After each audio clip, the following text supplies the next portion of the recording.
Hello, everyone. This is Groshin Krashevsky. I have a special announcement. Um, I've been making a lot of videos over the past year or two. Thanks is kind of like a silver lining to the way the pandemic, pushed us onto Zoom, right? And a lot of times when I give you these videos or attach something to our maple syrup history channel, it has to do with the course. And I have been very, very excited about the course this semester. We're two classes down. I'm recording this now on August 26th. So we've already had 1 week of Catholicism and disasters. The rest of the semester is going to be awesome. If the first two classes are any indication, it's been very, very well attended, unbelievable discussion. I'm so grateful to all of you who come and make that class what it is. And so often these videos, they'll have to do with that facet of intellect, of the intellect department at Vandal Catholic. But as you know as well, we have these other things we do, like the Ask Me Anything with Father Chase, the Spirit in Life, and one of my favorite things, the Hippo Lectures. If you've been with me the whole time, going back to when I started at Augustine's in the fall of 2019, that was my first Hippo Lecture, September 2019. We do about maybe 6 a year, 3 in the fall, 3 in the spring. The book of that is going to be hopefully coming out soon, which will be very, very exciting. On the heels of a novel that's coming out this fall. So that's, just a credit to everyone, all the people that, are around the intellect department, that kind of back and forth of intellectual exchange. I'm just, over the moon with all this stuff that we're able to do. But in the past, with the Hippo Lectures, and I think now the one that we'll start with on September, it's September 20th, I believe. Let me check to be 100% sure. I want to make sure I'm giving you the correct information. Although, thanks to all the wonderful people in our office, we have all this stuff on vandalcatholic.com. Yeah, our first Spirit in Life is September 6th on the Holy Eucharist. The first AMA is September 13th, a week after that. And the following week, September 20th. In fact, you can write down right now September 20th, October 18th, and November 15th are our 3 Hippo lectures of this fall. Why am I so excited about these? It seems like more than normal. I'm always excited about them, but why am I so pumped? Because I'm always telling people that I think something that's lacking in Catholic art, especially Catholic writers today, is a kind of serious engagement with fiction. I'm always kind of bemoaning that it seems that Catholic writers cannot do anything except, do some kind of second-rate imitation of C.S. Lewis or something. And he's great, honestly. Like, there's no punchline or joke coming. If all you were to read would be C.S. Lewis and Chesterton, that's incredible. That's great. I would just say at the same time, if we want to keep up with the new problems that emerge in our culture, no one would, I think, say, oh yeah, the world that G.K. Chesterton inhabited, which was literally 100 years ago. He died in 1936, and a lot of his great works like Orthodoxy is 1908.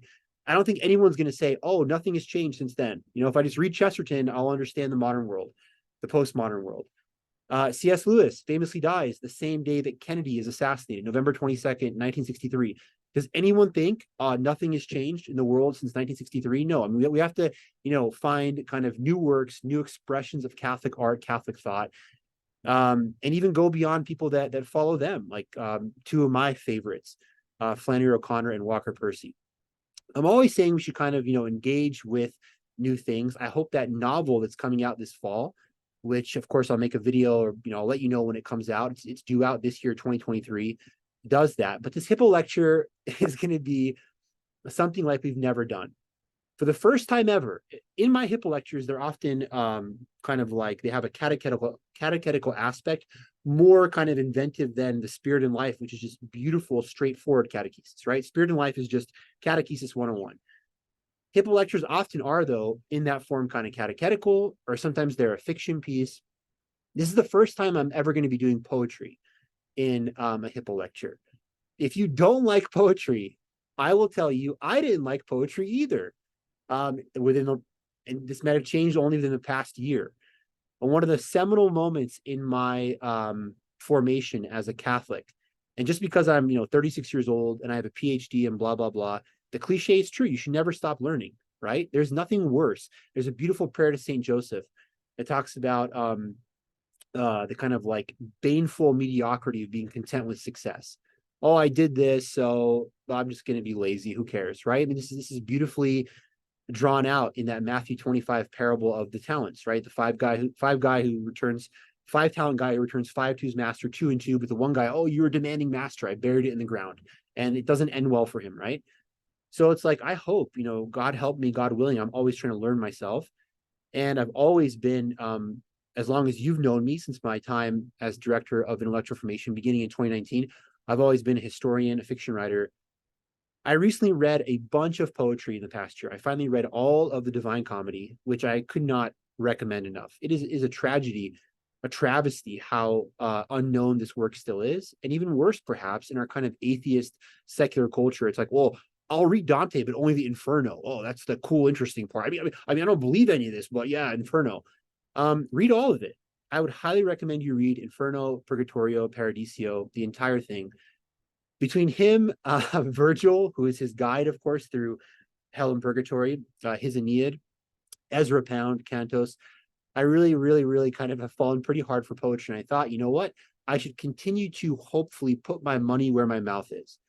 I am saying new Catholic artists, writers should try to produce new and original work. And how effective I am at that is not for me to judge, right? I'm a big believer in it's impossible to judge yourself. You're too much of a fan of yourself and you're too hard on yourself. So either way, it's kind of hard to do a kind of like accurate appraisal. I hope, God willing, that some stuff that you've come and heard in the past and continue to in the future, you'll take some profit and benefit from. I don't know. Again, I submit that to God. Nonetheless, I don't want to be like that guy who buries a talent or is like, it's good enough. I want to continue to go harder and harder, aim higher, shoot for the stars. Pun intended. Both Inferno, Purgatorio, and Paradiso all end with the stars. Literally, that's how he ends. All three of those three parts of this great poem. Groshin, what are you talking about? What are you getting at? I see you're in this awesome basement. You have a raincoat on inside. This is awesome. I've been on board the entire time with this video, but what are you getting at? Well, our Hippo lecture, the reason I gave you the 3 dates, September, October, November, are going to be this attempt at this epic poem, very much as an homage to Dante, in which a Texas priest named Bubba Scruggs, on the way back from Nebraska, he decides I have to take a nap. It's 2 o'clock in the morning. It's not safe to drive. He is going to be taken through. I'm only doing Purgatory. He's going to be taken through Purgatory. And so I invite you to come to these 3 Hippo lectures to hear this modern day postmodern Purgatorio. Dante wrote his Purgatorio in 1300. It's about time. 723 years later, that another Catholic take a kind of stab at talking about what purgatory might be like. And I have written it in the terza rima of Dante.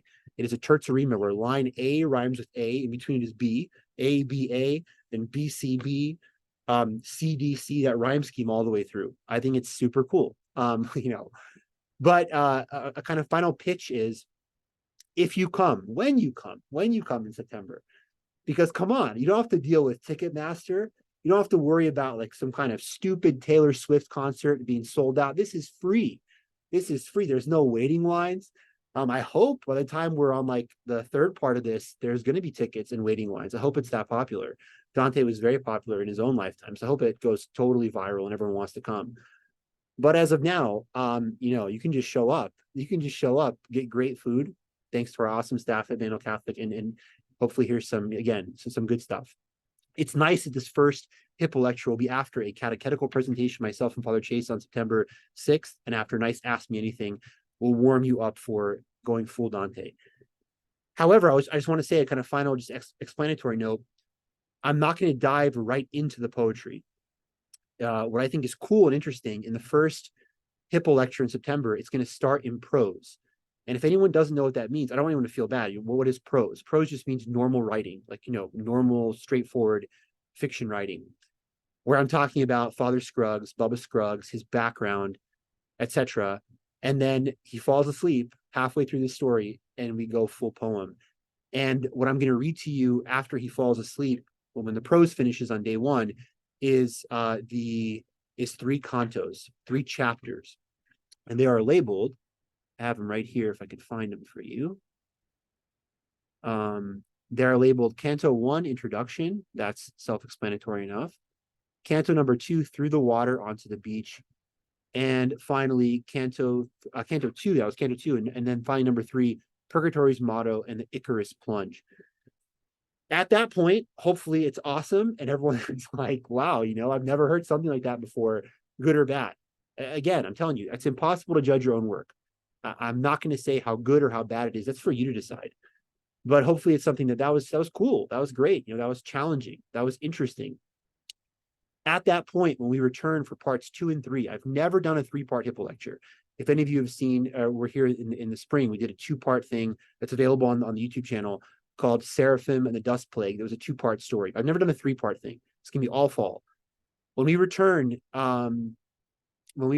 in October and November, it's going to be just poetry the whole time. So, half prose, he falls asleep, and then just poetry the whole time. In this first one in September, it's kind of just, again, as you heard, the kind of the canto, the chapter titles, it's kind of introducing, laying the groundwork. Then I'm going to talk about, like, okay, here's what's going on in purgatory. Check this out. Take profit from it. Dante constantly in the Divine Comedy says, now, dear reader, take heed and do blank. Do A, B, but avoid C and D and whatever. I'm not going to tell you who Father Bubba Scruggs' guide is. You got to come and find out. This guy is the man. In the Divine Comedy, again, Dante is led through Inferno and Purgatorio by Virgil, the epic Roman poet, and then Beatrice, this donna ideal, this ideal woman of the troubadour tradition, takes over, and she takes him through almost all of Paradiso, all of heaven, until Saint Bernard, very much at the end. I just have one guy through Purgatory because I love this guy. And you're going to see, and I will encourage you to pray for this man's soul. He recently died. This is a man who was a real guy. He's not a fictional character. Father Bubba Scruggs is a fictional character. The guide, the Virgil of my story, is not fictional, but he is a legend. I love this man very, very much.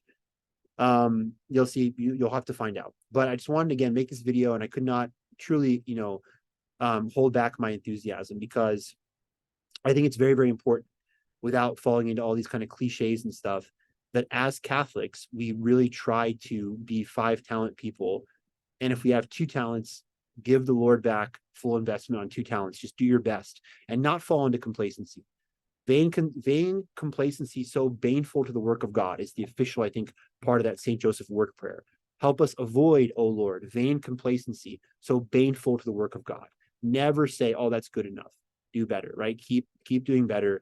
Indeed, our Lord says, right, he who perseveres to the end will be saved. And of course, it's about being in a state of grace and in the spiritual life. But I think there's a reason why St. Paul loves athletes so much, an idea of athletic striving, artistic striving, just hard work in general. The Benedictines, they're great model, work and prayer, ora et labora. There's something about striving and pushing the bar higher and higher. I want to do that. So join me. I want to see all of you there. I want to see 10,000 people there. And God bless you. And I'll be seeing you around. Take care.